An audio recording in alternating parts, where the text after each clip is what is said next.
High বন্ধুরা, তোমরা সবাই কেমন আছো? আশা করছি সবাই ভালো আছো বা সবাই ভালো আছেন। তো আজকে আবার নিয়ে চলে এসেছি একটি রান্না নিয়ে। তো প্রথমেই নিয়ে নিয়েছি মুসুর ডাল, সাথে নিয়ে নিয়েছি পুঁই শাক।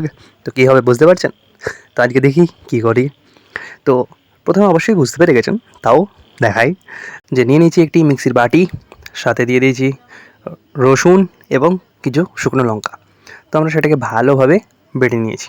তো বেটে নেওয়ার পর একটি নিয়ে নিয়েছি হাঁড়ি, তাতে দিয়ে দিয়েছি পরিমাণ মতো পানি এবং সাথে দিয়ে দিচ্ছি আমাদের যে মুসুর ডাল ছিল সেই মুসুর ডালটা। এবার সেই মুসুর ডালটা দেওয়ার পর আমরা দিয়ে দিচ্ছি পরিমাণ মতো মশলা। মশলার মধ্যে দিয়ে দিচ্ছি হলুদ গুঁড়ো এবং নুন। তো সমস্ত কিছু দেওয়ার পর আমাদের যে পুঁইশাকগুলো ছিল, আমাদের বাড়িরই পুঁইশাক, তো পুঁইশাক বাড়িটাও আপনাদেরকে দেখিয়ে দিচ্ছি, দেখে নিন। তো দেখতেই পাচ্ছেন আমাদের পুঁইশাক বাড়ি। তো সেই পুঁইশাক আমরা এবার দিয়ে দিচ্ছি হাঁড়িতে। তো পুরোটা দেওয়ার পর আমরা একটি ঢাকনা দিয়ে দেবো এবং ঢাকনা দেওয়ার পর সেটা চাপিয়ে দেবো চুলোতে। চুলোতে বেশি কাজ নেই, পুরোটাই সেদ্ধ হবে। তো পুরোটাই সেদ্ধ হতে হতে মাঝে মাঝে একবার করে নেড়ে দেবেন, তাহলেই হলো। তো দেখতেই পাচ্ছেন আমাদের পুঁই শাকের ডাল প্রায় রেডি। তো আমাদের একটু নেড়ে নিলাম, এবারে নামিয়ে দেবো। তো নামিয়ে দেওয়ার পর আমরা একটি চাপিয়ে দিয়েছি কড়াই। তো কড়াইয়ে যেটা করব, তো আমরা প্রথমে দেখিয়েছিলাম যে লঙ্কা এবং রসুন বেটে রেখেছি। তো সেই লঙ্কা এবং রসুনটিকে ভালোভাবে ভেজে নেব।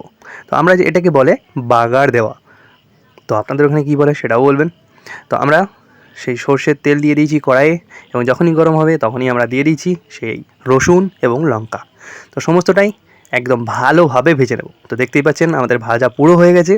তো এবার যেটা করব সেটা হচ্ছে পুঁই শাকের ডালে আমরা পুরোটাকেই দিয়ে দেবো। পুরোটাই দেওয়ার পর আমরা ভালোভাবে নেড়ে নিলেই আমাদের পুঁই শাকের ডাল রেডি। তো অবশ্যই আপনার বাড়িতে পুঁই শাকের ডাল রান্না করবেন, খাবেন এবং জানাবেন। তো পুঁই শাকের ডালের পর আমরা আজকে আরও একটি রান্না করব। সেই রান্নাটা কি দেখাই। তো প্রথমেই নিয়ে নিয়েছি আম। তো আমাদের গাছের আম, সেই আম নিয়ে নিয়েছি এবং নিয়ে নিয়েছি আলু। আলুগুলোকে একটু সরু সরু করে কেটেছি, তো দেখতেই পাচ্ছেন।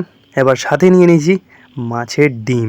তো সে কিছুদিন আগে একটা ভিডিওতে আমরা দেখিয়েছিলাম মাছ আমরা ধরেছি, সেই মাছটির থেকেই ডিম বেরিয়েছিল। তো সেই ডিম নিয়ে নিয়েছি। তো আমরা কড়াইয়ে দিয়ে দিয়েছি সর্ষের তেল। তো সর্ষের তেল যখনই গরম হয়ে এসছে তখনই দিয়ে দিয়েছি ডিম। তো ডিমগুলো একটু সাবধানে ভাজবেন, কারণ ডিম যখন ফুটবে তো বুঝতেই পারছেন তেলের ছ্যাঁকাও খাবেন। তো একটু সাবধানে ভাজবেন। তো আমাদের ভাজতে ভাজতেই দিয়ে দিচ্ছেন একটু মশলা। তো মশলার মধ্যে যেটা আছে সেটা হচ্ছে সেই নুন এবং হলুদ গুঁড়ো।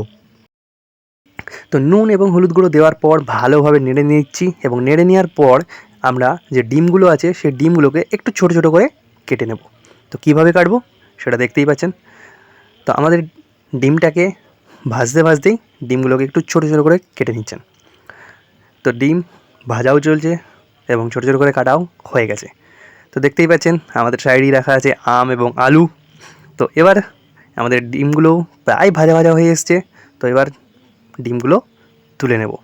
তো দেখতেই পাচ্ছেন আমাদের ডিম ভাজা যেগুলো হয়ে গেছে মাছের ডিম, সেই মাছের ডিমগুলোকে তুলে নিচ্ছেন। তুলে নেওয়ার পর আমরা ওই তেলেতেই দিয়ে দেবো আলু। তো আলুগুলো দেখতেই পাচ্ছেন যে একদম সরু সরু করে কেটে রেখেছেন। তো সেই আলু আমরা দেওয়ার পর এবার একে ভালোভাবে নাড়তে থাকবো। এরপরে দিয়ে দিচ্ছি মশলা। তো মশলার মধ্যে প্রথমেই যেটা দিয়ে দিয়েছেন সেটা হচ্ছে নুন, তারপর দিয়ে দিলাম হলুদ গুঁড়ো, লঙ্কার গুঁড়ো এবং জিরে গুঁড়ো। তো সমস্ত কিছুই মশলা দেওয়া হয়ে গেছে। এবার শুধু মাখাবো বা মেশাবো। তো আমরা এবার ভালোভাবে নেড়ে চেড়ে পুরোটার সঙ্গে মিশিয়ে নিচ্ছি।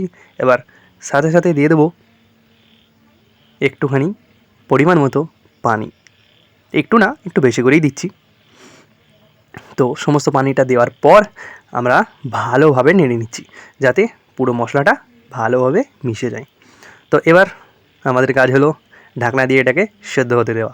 তো কিছুক্ষণ এটা সেদ্ধ হোক, ততক্ষণ আপনারা লাইক কমেন্ট শেয়ার অবশ্যই করে নিন। তো আমাদের সেদ্ধ হয়ে এসছে, দেখতেই পাচ্ছি ফুটছে। তো এবার আমরা ঢাকনাটি তুলে একটু ভালোভাবে নেড়ে নিলাম। দেখতেই পাচ্ছেন যে একটু সেদ্ধ সেদ্ধ হয়ে এসছে, কারণ সরু করে তো কেটে রেখেছি। তো এবার সাথে সাথে আমরা দিয়ে দিলাম যে আমাদের আমগুলোকে কুচি কুচি করে রেখেছিলাম সেই আম, এবং সাথে দিয়ে দিচ্ছি আমাদের যে মাছের ডিমটা ভেজে রেখেছিলাম। না, আম এবং ডিম দিয়ে দিয়েছি। আশা করছি এবার বুঝতেই পারছেন যে আমরা রান্নাটা কী করেছি। আজকে আমাদের যে রান্নাটা হচ্ছে সেটা হচ্ছে মাছের ডিমের টক রান্না। জি, তো আমরা ঢাকনা দিয়ে রেখে দিলাম কিছুক্ষণের জন্য, এবং ঢাকনা দেওয়ার কিছুক্ষণ পর যখন ফুটতে শুরু করবে তখন আমরা একটু ঢাকনাটি খুলবো, দেখব যে রান্না কীরকম হয়ে এসছে। যদি দেখেছি, দেখতেই পাবেন যে রান্না প্রায় কমপ্লিটের দিকে, তখন আমরা খালি দিয়ে দিচ্ছি ধনেপাতা কুচি। তো ধনেপাতা কুচি দেওয়ার একটাই কারণ, সেটা হচ্ছে স্বাদটা বাড়ানো। একে তো টক রান্না, তার উপরে আবার ধনেপাতার একটা সেন্ট আলাদা এরকমই লাগে, তার জন্য আমরা দিয়ে দিয়েছি। এবার নামিয়ে নিলেই হলো, শুধু এবারে বাকি খেতে। তা আমাদের মাছের ডিমের টক রান্না এবং পুঁই শাকের ডাল দুটোই রেডি। তো অবশ্যই আপনারা বাড়িতে রান্না করবেন, খাবেন এবং জানাবেন। সাথে আমাদের বাড়ির ফেসবুক পেজ এবং ইউটিউব চ্যানেলকে ফলো সাবস্ক্রাইব করবেন। সাথে লাইক, কমেন্ট, শেয়ার অবশ্যই করবেন। ধন্যবাদ।